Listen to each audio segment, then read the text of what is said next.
আমাদের মূর্তি যাওয়ার প্ল্যান ছিল, হঠাৎ প্ল্যানটাকে চেঞ্জ করলাম কারণ মূর্তি তো সবাই গেছে। মূর্তি তো সবাই গেছে। এখন যাচ্ছি আমরা চাপড়ামারির দিকে। এই জঙ্গলটা 5টার পরে এখানকার লোকাল লোক ওই রাস্তাটা আসা বন্ধ করে দেয়। এত হাতি আর বাইসন এখানে উৎপাত করে। ইভেন নট ইভেন বাইসন, এখানে লেপার্ডও প্রচুর আছে, বহুত লেপার্ড আছে এখানে। Leopard snake. আমরা চেষ্টা করব যে রাত্রিবেলা এখানে আসাটা, তোমাদেরকে রাত্রিবেলা জিনিসটা দেখানো।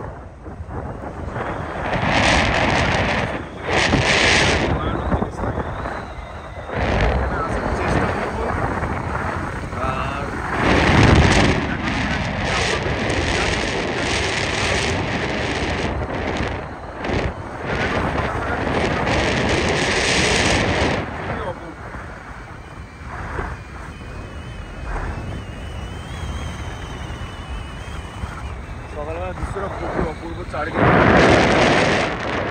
পুরো সবুজে সবুজ। আমি আমার গাড়ির বুটগুলো দাঁড়িয়ে আছি, কি আরামসে আমার মতো যে দুজন দাঁড়িয়ে করতে পারবো। এখানে একটা রেলগেট আছে সামনে, চাপড়ামারি রেলগেটটা, যেখানে একসঙ্গে পরস্পর 30টা হাতি একসাথে কাটা পড়েছিল। তারপর থেকে রেলগেটটা পুরো একদম বাধা নিষেধ করে দিয়েছে। এখানে অনেক শুধু হাতি নয়, এখানে অনেক ভৌতিক ব্যাপারও আছে, যেটা আমি এখন ব্লগে জানাচ্ছি না, ইউটিউবে ওটা কপিরাইট মেরে দেবে। আমি চেষ্টা করবো রাত্রিরে তোমাদের।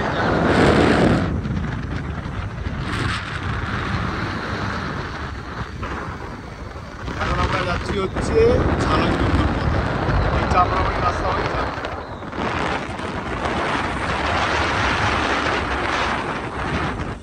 তোমরা রাস্তাটা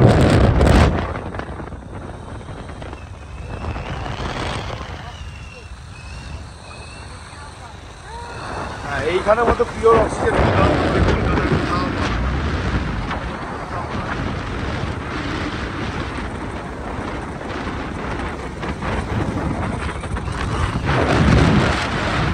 চ্যানেলটাকে সবাই শেয়ার করুন।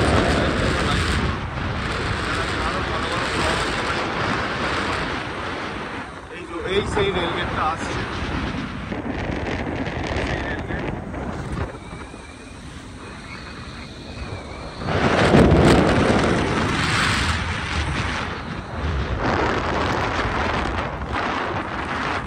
যদি কোনো কথাবার্তা তোমাদের বাজে বা ভুল লাগতে পারে সেগুলো আমাকে জানাতে পারো, সেগুলো ঠিক করার আমি চেষ্টা করবো। এই যে সেই রেলগেটটা, এই মাইকটাতে করে অ্যানাউন্স হয়, চলে আসে। এই সেই রেলগেট যেখানে পরস্পর হাতি কাটা পড়েছিল, পরস্পর 30টা একসাথে হাতি কাটা পড়েছিল। এই সেই রেলগেট এখানে দেখিয়েছি। এই যে এই জমিটা, এখানে হাতি বা কিছু এসে গেলে রেলগেটে এখানকার এরা লোকাল লোকেরা কি করে, যে ওই হানি বি যেগুলো হয় ওর সাউন্ড চালিয়ে দেয় চলে যেতে, ওরা চলে যেতে পারে।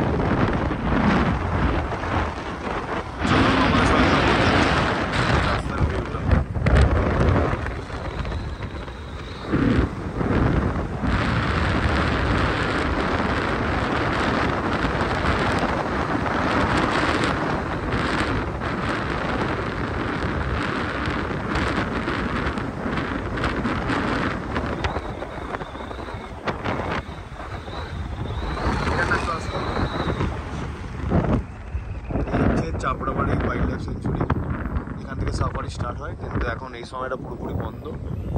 এই সময়টা এখান থেকে চাপড়ামারি ওয়াইল্ড লাইফের যত সাফারি হয় এখান থেকে স্টার্ট হয়।